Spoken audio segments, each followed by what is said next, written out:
Trump is invoking the Home Rule Act in D.C., taking over the police and deploying the National Guard to, in his words, get rid of bedlam and squalor. I'm announcing a historic action to rescue our nation's capital from crime, bloodshed, bedlam, and squalor, and worse.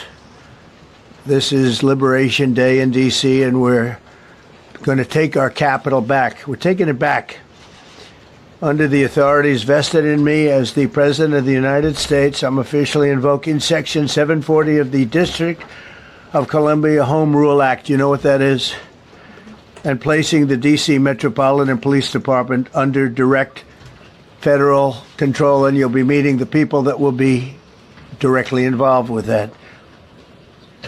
Very good people, but they're tough, and they know what's happening, and they've done it before. In addition, I'm deploying the National Guard to help reestablish law, order, and public safety in Washington, D.C., and they're going to be allowed to do their job properly. Okay, so there's a number of things to know about this. First of all, bedlam, squalor. Like, what year are we? What is this? Yeah, he's talking like a Batman villain. Seriously. That's Batman. There's bedlam and squalor here. Squalor. Riffraff. I saw the other day a diddler on the roof. It was crazy. It's a wild time. There was. And okay, there's a number of things that are sort of coalescing here. First of all, the Home Rule Act does not apply to other cities, only DC. Oh my God, it should be its own state. I am so sorry. But as you know, coming from an Angelino where people have been disappeared off the streets, welcome to our nightmare and our hell. A student was literally detained by ICE. A child was just detained by ICE. But anyway, and the National Guard was here for our, music festival. But so it can only apply to DC. He is invoking it. And the question is why? And it kind of gets to all of these fascinations that Trump has had ever since he's been in the public eye or, been around, specifically around like teens and teen minorities doing crime, or what we assume are minorities, because specifically it comes after a one Big Ballz. The former DOGE employee, his name is Edward Coriston. So Big Ballz apparently got carjacked, or was an attempted carjacking in DC. You see him there kind of like bloodied. I don't know the details. There's a part that's missing that from all these stories. It was 3 a.m. Yeah. He's a 19-year-old kid out in DC at 3 a.m. I'm not excusing. What was he wearing? Yeah, I know. But just in general, and he got attacked in DuPont Circle. I just did a show in DuPont Circle. It was fine. I was out till 2 a.m. It was fine. It was just a city. Stuff happens. And that's people point, oh, look at all the blood. If you get punched in the nose, that's how much blood comes out of you. He might have got hit once by a 14-year-old. This is crazy. If I was a 19-year-old guy who got punched in the face by a 14-year-old, I would not want the president of the United States telling everybody I have a glass. Okay, well, what about 10 14-year-olds? Oh, sure. And sure. here's Trump. Yeah, and the fish was this big. Come on. Well, there's a lot of the fish was this big. Oh, so much. Surrounding this entire incident. Yeah. There's not a lot of reporting about this incident. Let's leave the Big Ballz thing over here. But it was enough to give Trump this in of ooh, preteens doing crime. This is my thing. This is the Central Park Five all over again. And so, of course, he truths the local youths and gang members, some only 14, 15, and 16, are randomly attacking, mugging, maiming, and shooting innocent citizens. All right, well, he wasn't shot. On and on and on. And so this seems to be the impetus for calling in the National Guard and taking control of the DC police. But there's a lot of other implications, right? So the question is what the hell are they going to be doing? Who are they going to be going after? And one of the biggest things, first of all, number one, this has been playing out in terms of fact checking, right? Crime in DC, specifically violent crime, is at an all-time low. Yeah. It's down 26% this year alone. Trump wants to liberate DC. Really, he's let's not have black people in DC. Like I think that's sort of the subtext here. See, the thing is libs like you, liberals and leftists like you like to point at numbers. You know what I point at? I point at what Elon Musk shows me on Twitter. And right now, Elon Musk, Ian Miles Chong, Mark Zuckerberg, whoever owns Google, all of them, my feed has never been more violent in all my life. I mean, the other day I saw these guys. I mean, yeah, the video was grainy and it was in black and white, but they that the president, the JFK, they took him out, and that Dallas, we need to send the troops into Dallas. I mean, I've been seeing clips from 2020 that are being replayed now, and they're like, this is happening right now, and they're being pushed by guys like Jack Posobiec. They're being pushed like the invokeness account, which is always Jack Posobiec. They're being pushed by all of these people over and over and over again. And the thing is like, they're just going to throw in the Kenosha. Yeah. Exactly. No, exactly. They're or the Minneapolis Police Department on fire for no reason. You're like, what? They're grabbing all these different things. They're showing footage from in Philadelphia when like a cop car got flipped. I mean, I saw stuff that was like, look at these animals. I'm like, that's when Penn State won a bowl game. Like that's Penn State.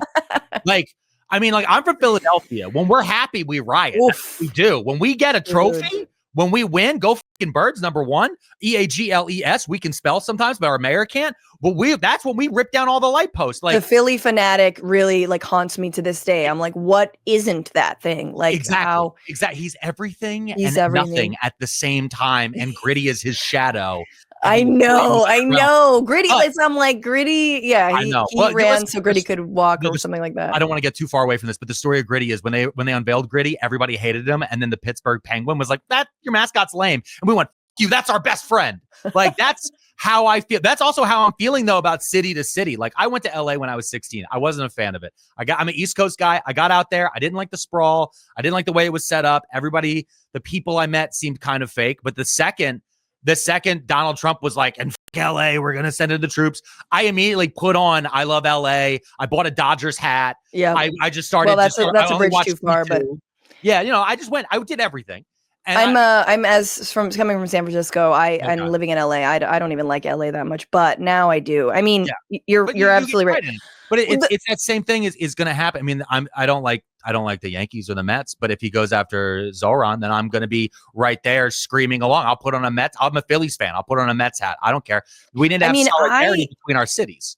And that's how we need to see now. Well, DC has a natural built-in solidarity because of how much it gets robbed of representation because it is not a state. And so it's like it's another rationale for DC statehood. But, Mother Jones did some, great reporting and this is just rolling out now. So we're going to have stories, we're going to have videos, we're going to see ICE agents and, National Guard specifically interacting with people. But this is according to the Mother Jones. We already have a preview of what the escalation will bring to DC. On Sunday night, the FBI started to scatter across the city, according to NPR. At one intersection, a minor traffic accident between a car and a moped brought at least 24 agents running, some wearing masks and one carrying a rifle. Local DC Metropolitan Police were also on the scene. And again, it shouldn't be lost on anyone that this act was not invoked on January 6th. I mean, this is, the kind of lawlessness in DC. I mean, I don't think we should ever stop talking about January 6th. I'm like, does it sound too run-of-the-mill lib? It's like, no, man. No, because Merrick Garland did all about it. So we can keep on talking about it forever and ever and ever. Yeah. And someone who was there on the day saying people should kill cops is currently in the administration. So yeah, no, I mean, it's January 6th to me. And I think for a lot of people going into 2024, there was a certain subsect, especially of centrist libs, who were like, well, no one would vote for him because of January 6th. And not knowing, again, going back to the algorithms, how much algorithmic washing has been done. I mean, when I keep looking back, when people are like, oh, this is one of the militarization of DC is one of the flashing signs of fascism. I'm like, it's not the flashing sign. It is the fascism, number one. But number two, the flashing sign was January 6th. That was the warning. And then the appetizer is what's been happening in LA. And LA was proof. LA was the signal to all of the governors, some of which understand and some of which don't, that he can touch anywhere in this country. And Yes. he can do this anywhere in the country. During the campaign, when Donald Trump was talking about, he was focused on a couple different things. Everyone remembers eating the dogs, eating the cats, but they also forget how he kept bringing up, I think it was somewhere in Aurora, Colorado, or somewhere in Colorado, where he was like, the Venezuelans have taken over apartment complexes, folks. That was him signaling. Colorado is probably next to Massachusetts is one of our bluest states. It's one of the most lib state. And that was a signal to them and to everyone, which is when I get in power, I'm going to take all of law enforcement away from worrying about crimes from landlords and worrying about crimes from crypto moguls and worrying about crimes from people who are importing these other different things and maybe cheating on their taxes. And I'm going to put them in blue cities and I'm going to aim them at brown people and I'm going to have them be busy, busy, busy. One of the things a couple years ago, I did a thing where I met some Secret Service agents because I was at an event that the president was at. Sure, as you do. And I was there and I started yapping with the Secret Service agents and because I was in Philly and I was like, so you're here in Philly. So you guys aren't always protecting them here. And they're like, yeah, no, we're local to Philly. I'm like, well, what do you do? They're like, well, I'm typically dealing with like internet crimes because that's a big part of the Secret Service. And he started explaining to me of like every time Joe Biden visited Philadelphia, how many crimes he couldn't deal with. And he had to put on pause for 24 to 48 hours so Joe Biden and do this thing. But I mean, just think about that. It's a golden age of crime because of all the distraction. And all the National Guard are saying that. Yeah, and the time you're dealing with it is the greatest time now for the supervillains of the world to be able to do super crime. Yes. What happened this week is insane because last week we had former Border Patrol agent Jen Budd, who's now an advocate, say that basically that, immigration authorities are, they are the brown shirts, they are the thugs, they're the ones they're the Gestapo, effectively. They're turning this country into the authoritarianism that we're seeing. And they have done that on the border for decades. And now it's coming home to, everywhere. And she was like, and homeless people are next. And it was like, okay. And now we're seeing that actually when it comes to DC, there are undocumented immigrants in DC for sure. They will be swept up. There are, 14, 15, 16-year-old, kids of color who likely will be stopped and frisked by these National Guard. But also there are unhoused people who live in DC. And of course, so many right-wingers are seeing this as an opportunity to quote unquote, clean them up. And here is Laura Ingraham speaking with Pete Hegseth, who very openly is like, I don't know what's going to happen with them, but here's the Karenicity that is now coming out because of this. And the National Guard going to be picking up these tents. So the homeless tents are all over the city. They're on K Street Tunnel. There are some dotting along the area here. There were more before. Some of them have been cleared out. Well, what about those? We're working with the marshals and alongside them, alongside Park Police, alongside everybody else. Wherever they need the National Guard to assist, we're happy to be there. Do you know where the homeless people are going to go? That's not really my lane. Yeah. Our job is to stand alongside law enforcement. We'll do that.